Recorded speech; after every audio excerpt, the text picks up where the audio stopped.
हम तेल लगातार रशिया से लेते आए हैं, हमें वो सूट भी करता है, कीमतें भी हमें सूट करती हैं, हमारा रिश्ता भी है, तो अब आप किस चीज की इंतजार कर रहे हैं? उसका जवाब आज आया। कल जब हमारी प्रेस वार्ता हुई तो जो 28 फरवरी से सरकार चुप थी, सो रही थी, अचानक अपनी कटती हुई नाक देखते हुए अचानक जागी। और हमारे साथी हैं एएनआई वाले, उनके ट्वीट हमने देखे, सोर्स बेस्ड। सोर्सेस कह रहे हैं कि भारत की जो एनर्जी नीड्स हैं वो सिक्योर हैं, सुरक्षित हैं। सोर्सेस कह रहे हैं, वो सोर्सेस कौन है हमें नहीं मालूम। वही स्टेटमेंट आगे बोलता है ऑस्ट्रेलिया कनाडा से हम तेल खरीद सकते हैं, सोर्सेस। फिर कहता है वही स्टेटमेंट कि यूएई और यूएस से भी बातचीत चल रही है, सोर्सेस।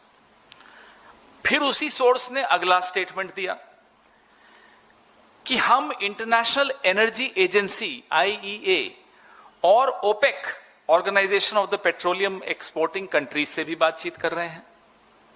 तीसरा स्टेटमेंट। चौथा स्टेटमेंट कि हमारे पास कहीं डरने की, घबराने की कोई आवश्यकता नहीं है, हमने अपने आप को पूरी तरह से सुरक्षित कर दिया है, हमारी एनर्जी रिक्वायरमेंट्स को हमने सुरक्षित कर दिया। इस पूरे स्टेटमेंट में जो सोर्सेज का था, रशिया का नाम नहीं था। क्यों नहीं था? सोचिए। क्योंकि जब यह स्टेटमेंट हमारी प्रेस कॉन्फ्रेंस के जवाब में बनाया जा रहा था तब अमेरिका में रात थी, अमेरिका सो रहा था। उनके जागे बगैर, उनसे अनुमति लिए बगैर रशिया शब्द हम कैसे लिख सकते थे? अमेरिका जागा, हम और आप सो रहे थे, हरदीप पुरी जाग रहे थे। हरदीप पुरी आज से नहीं रात को जागते हैं और दिन को सोते हैं। हरदीप पुरी 2014 से दिन में सोते हैं, रात को जागते हैं।